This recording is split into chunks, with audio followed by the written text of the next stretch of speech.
To support her son, a single mother was forced to agree to take care of a paralyzed millionaire.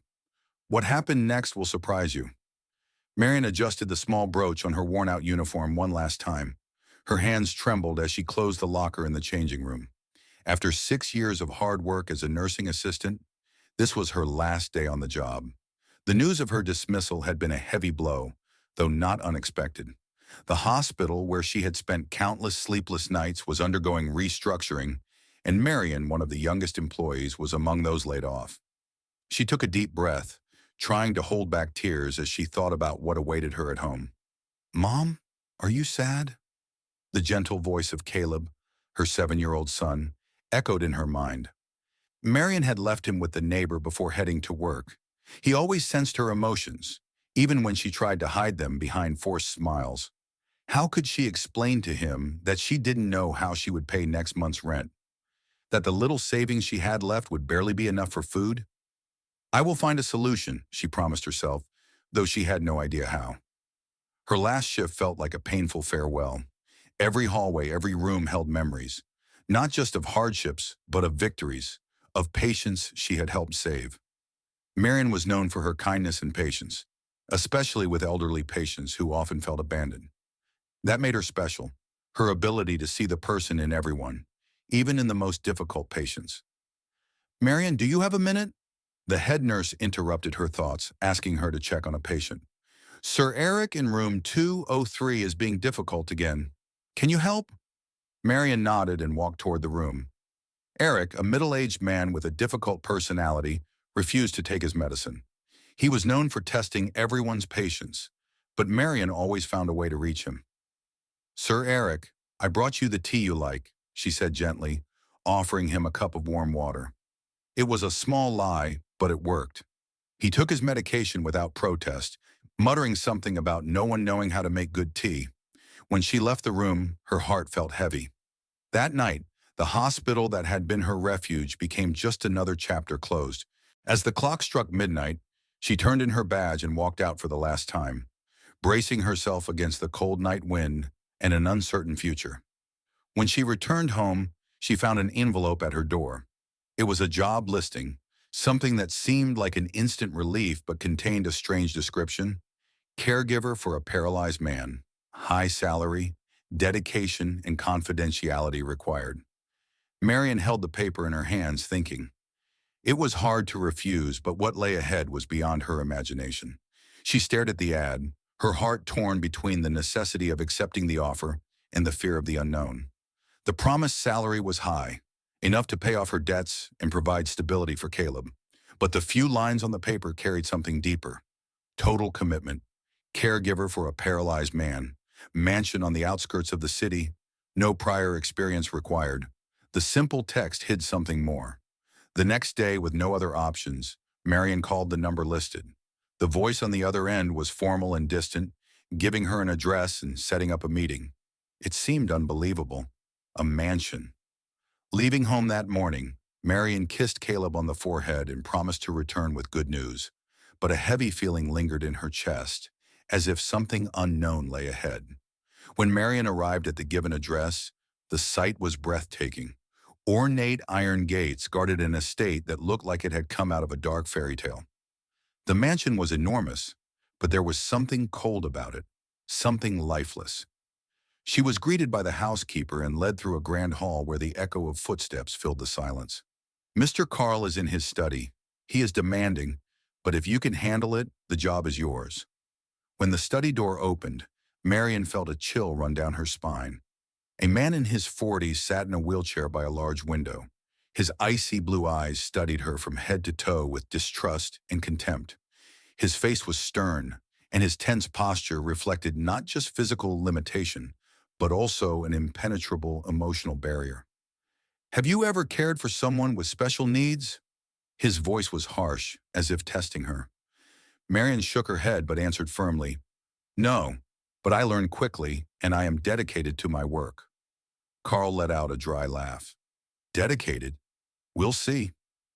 The contract was signed that same day, and the job began immediately. The routine was exhausting, preparing meals, administering medication, assisting with hygiene. Carl was relentless, never sparing criticism, constantly testing Marion's patience. "You're only here for the money, like everyone else. Let's see how long you last," he would say with sarcasm. But Marion didn't give up. Every evening she returned home drained but found strength in Caleb's smile. She knew she couldn't afford to quit. One day, while helping Carl bathe, Marion accidentally saw him drop a photograph he had been holding with unusual care. It was a picture of a young woman with a small child. Carl's expression changed. For a brief moment, Marion saw something in his eyes she hadn't noticed before. Deep, almost unbearable pain. Carl quickly looked away, but in that instant, an invisible connection seemed to form between them. The job was far more than just physical labor. This house, so grand on the outside, hid an emotional wound that was much harder to heal. At first, working there felt like walking through a minefield. Carl seemed determined to prove that Marion was no different from the previous caregivers who had left after just a few weeks, unable to endure his hostility. He watched her every move as if waiting for a mistake to justify his disdain. One morning, while Marion was making breakfast, Carl's cold voice filled the room. "Do you really think you deserve this salary? Because honestly, I don't see anything special in you yet." She took a deep breath, fighting back tears. The humiliation had become routine, but quitting wasn't an option. "I am here to help," she answered calmly, "not to be judged." Her firm response made Carl frown. He seemed surprised by her courage. The routine remained grueling and filled with small clashes. Carl refused to make her job easier. Moving him from his wheelchair to the bathtub was a constant struggle, and he rarely cooperated. But Marion remained patient, determined to overcome every challenge. Every evening she came home exhausted, but found strength in Caleb's warm embrace. "Mom, are you happy?" he would ask. The question squeezed her heart, but she always smiled and replied, "Yes, my angel. I am happy because I have you." One afternoon, while helping Carl get dressed, Marion noticed him staring at something on her wrist. It was a small bracelet, made of colorful beads, clearly handmade. "Who made that?" he asked, his voice less harsh than usual. "My son," Marion replied, surprised by the question. For the rest of the day, Carl was unusually silent, lost in thought. A few days later, Marion decided to break the silence. During lunch, she casually said, "You know, Caleb is learning to play the piano. He thinks he'll be famous one day." Carl looked up, surprised. "Piano," he muttered. "I played when I was young." The conversation ended there, but Marion realized that beneath the armor Carl wore, there was something more. The turning point came on a stormy night. The mansion's generator failed, plunging everything into darkness. Carl, who always rejected any emotional support, called for Marion in a voice she had never heard before, vulnerable. When she entered the room, she found him motionless in his wheelchair, breathing heavily. "I don't like the dark," he admitted, his voice trembling slightly. Without a word, Marion took a flashlight and sat beside him, holding his hand for long minutes. In that silence, she realized something important. Carl wasn't just a bitter man. He was a man carrying deep pain. And for the first time, Carl didn't reject the help she offered. From that day on, something changed. Carl began to thaw, albeit reluctantly. It seemed that, despite himself, he was allowing Marion to slip past the walls of his fortress of solitude. Marion started noticing subtle changes in Carl's behavior. Despite his sarcastic tone and harsh manner, there were moments when his cold exterior cracked. The silence between them was no longer as heavy, and Marion felt that she was gradually earning his trust. One afternoon, while dusting off the books in the study, she discovered a picture frame turned face down. Instinctively, she picked it up and saw a family photo. A young Carl stood next to a woman with a joyful smile and a little girl with shining eyes. The contrast between that happy image and the man she knew was striking. Carl entered the room and froze. "Put that back," he said, his voice lower than usual. "I'm sorry, I didn't mean to invade your privacy," Marion replied, setting the frame back in place. But in that moment, everything became clear. Carl wasn't just a difficult man. He carried unbearable pain. That same evening, Marion heard a strange sound coming from the study. Peeking through the door, she saw Carl in his wheelchair, holding that very same photograph. His eyes were wet, but he seemed unaware of her presence. The sight was both heartbreaking and revealing. For the first time, she understood that Carl's rudeness wasn't just bitterness. It was a shield against pain he refused to acknowledge.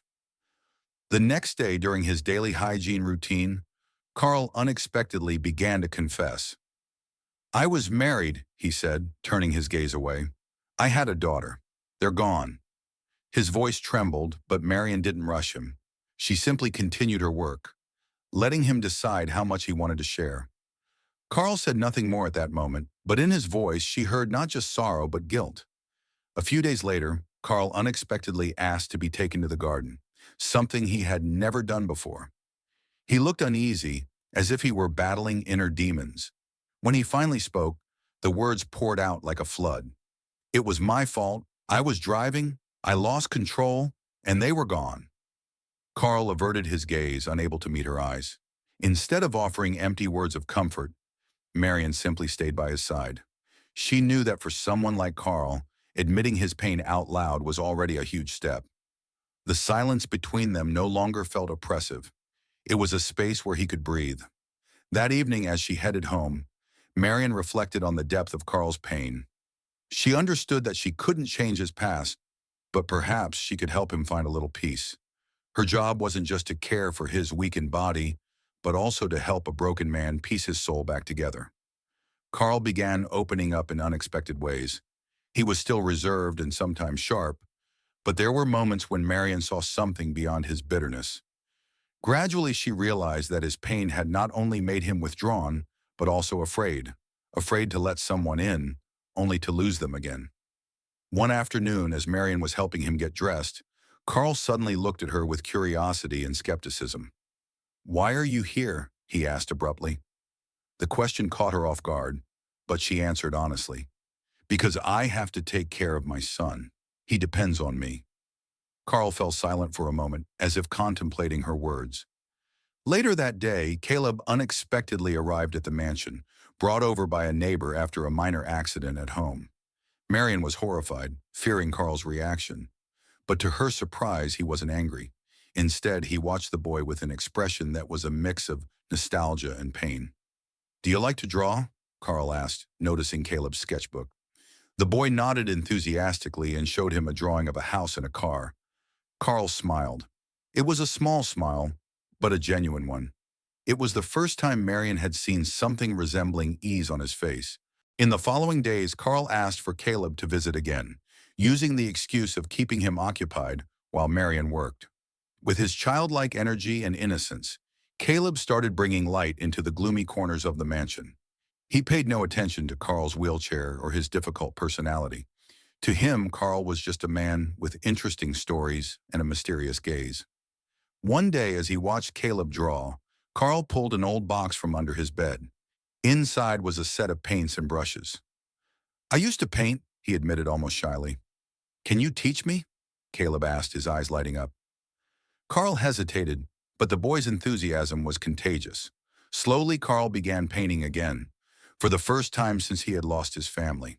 His hands trembled slightly as he held the brush, but they found strength in movement. His first paintings were dark, reflecting his pain, but over time, the colors began to change. One evening, Carl called Marion into his makeshift studio. On the easel was an unfinished painting of a woman and a boy walking hand in hand under a golden sky. "I'm not done yet," he said quietly, "but this is what I see now." Marion's eyes filled with tears. Carl was starting to allow himself to feel something beyond grief. That night she realized that her presence and Caleb's meant more to Carl than she had imagined. It wasn't just about physical care. They were giving him a reason to keep going. Carl was becoming a different person. He still had his moments of silence, and shadows still lingered in his eyes. But the presence of Marion and Caleb was transforming the heavy atmosphere of the mansion. The once abandoned studio was now alive again. Paints, canvases, and brushes were scattered everywhere. Carl spent hours painting while Caleb, with his endless curiosity, bombarded him with questions. Questions that made Carl smile, restrained but sincere. One afternoon, while Marion was tidying up the kitchen, Carl entered, holding something wrapped in paper. "This is for you," he said quietly, almost shyly. Marion unwrapped the painting and felt tears well up in her eyes. It was a portrait of her and Caleb, smiling under the sun. Every detail was there.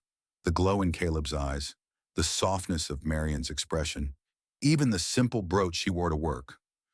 I painted you the way I see you, Carl explained. You gave me back something I thought I had lost forever. Marion was speechless. For months she had faced Carl's sarcasm, hostility, and pain. But now he stood before her, vulnerable, offering her something deeply personal. It's beautiful, she finally said. Thank you. The days that followed were filled with small moments of healing for both of them. Carl began asking for her opinion on his paintings, and to her surprise, he took her critiques with ease. Caleb loved spending time in the studio, playing with colors and sketching, drawings that Carl always praised. You have talent, Carl told the boy one day, making him beam with pride. But not everything was perfect. Marion continued to carry the weight of her own struggles. A lingering debt left by Caleb's father was nearing its deadline, and the fear of losing custody of her son kept her awake at night. She never mentioned it to Carl. Her priority was her work and ensuring a good life for Caleb. But Carl was more perceptive than she realized. You're worried about something, he said one day as she arranged books in the living room. What is it? Marion hesitated, then finally decided to tell the truth. It's an old debt. I can't pay it. If I don't resolve it, they might take Caleb away from me, she admitted, her voice trembling. Then she quickly tried to change the subject. I'll find a way. Carl was silent for a moment before asking, How much? I can't accept your help, she said, shaking her head. This is something I have to handle myself. But Carl didn't look ready to take no for an answer. Marion, he said seriously, if you lose Caleb, everything you do here will be meaningless. I want to help. For the first time, she felt she wasn't alone anymore. Marion accepted Carl's help reluctantly, but promised to pay back every cent one day. Carl, in turn, never brought up the topic again. For him, it wasn't about the money, but about what it meant to Marion and Caleb, the chance to keep their little family together. Meanwhile, Carl's past began to catch up with him. One morning, as Marion was helping tidy up the workshop, footsteps echoed in the hallway. A concerned housekeeper appeared in the doorway. Sir, someone is here to see you. He insisted. Carl looked up, clearly uncomfortable, but nodded. Let him in. Marion watched with curiosity as an older man entered the room. He wore a perfectly tailored suit, but his expression was stern and disapproving. Carl immediately tensed in his chair. Father, he said coldly. The air in the room seemed to freeze. The man glanced around, his gaze briefly settling on Marion, before returning to Carl. This is what your life has become, he asked, his voice laced with barely concealed contempt. Carl didn't respond, but Marion could feel the tension in every unspoken word. The man continued, You're hiding here, surrounded by memories and people you've hired to pretend they care. Carl, usually sharp and quick-witted, remained silent, his eyes lowered to the floor. Marion felt a surge of indignation. Excuse me, she said, breaking the silence, but no one here is pretending to care, and no one has the right to judge him without knowing what he's been through. The man looked at her, surprised by her boldness, but said nothing. Instead, he turned back to Carl and threw in one last remark before leaving. You're wasting what's left of your life. If your mother could see this, she would weep. With that, he walked out, leaving a heavy silence behind. Carl sat motionless for a long time after his father left. Marion sat beside him, saying nothing, just offering her presence. Finally, he spoke, his voice quiet. He was always like that, cold. I was never good enough for him, not before the accident, not after. He looked down at his hands. I thought my family, my wife, my daughter, were my whole world. But when I lost them, I realized I never truly had anyone. Tears welled in Marion's eyes. She placed a hand on his shoulder. That's not true. You have the present, and you can choose what to do with it. Carl looked at her, and for the first time, there was something new in his eyes. Hope. That evening, Carl returned to the workshop and started a new painting. He worked late into the night, his hands steady and full of purpose. The next morning, Marion saw his work and couldn't hold back her tears. It was a portrait of Caleb, smiling, with the words, "A new chance," written beside it. The following days brought a new atmosphere to the mansion. Carl, once withdrawn, seemed to have found a second wind. His paintings, which had once expressed only pain and despair, were now filled with light and hope. Marion and Caleb had become his inspiration, and he seemed determined to create something that would rise above his own sorrow. But fate had more trials in store. Carl woke up one morning with a strange feeling. His breathing was heavy, and he felt a weakness he couldn't explain. Still, he insisted on going to the workshop. Marion noticed his pale complexion and tried to convince him to rest, but he smiled stubbornly. "I still have work to do," he said, with a determination that hinted at something deeper. Later, as Marion was preparing dinner, Caleb ran into the kitchen. "Mom, Carl wants you to see something." Marion quickly wiped her hands and followed the boy to the workshop. When she entered, Carl was sitting in front of a new painting, the paint still wet. It was a portrait of her and Caleb, but not under the sun, under a starry sky. The composition was breathtaking, filled with life and emotion. "This is my last work," Carl said, his voice weak but calm. Marion's heart clenched. "Don't say that, Carl. You still have so much ahead of you, so much to create, so much to live for." He looked at her with a sad smile. "I've lived more in these past few weeks with you and Caleb than I did in years of loneliness. But there are things the body cannot overcome." Marion gripped his hand, tears welling in her eyes. "You're not alone," she whispered, her voice trembling. Carl smiled. "I know, and for that, I'm grateful." That night, Carl's health took a serious turn for the worse. The doctors were called, but they could only ease his pain. Carl knew his time was running out, but there was no fear in his eyes, only peace. Before he left, he asked Marion to come closer. "There's a letter for you and Caleb in my safe, and something else. Promise me you'll take care of him and yourself."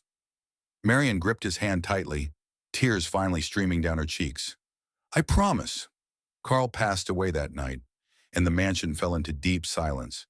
But he had left behind something greater than memories. In the safe, Marion found a generous financial fund meant to secure Caleb's future. There were also letters filled with warmth in which Carl expressed his gratitude for how she and Caleb had given meaning to his final days. In his last letter, he wrote, "Love can heal even the deepest wounds.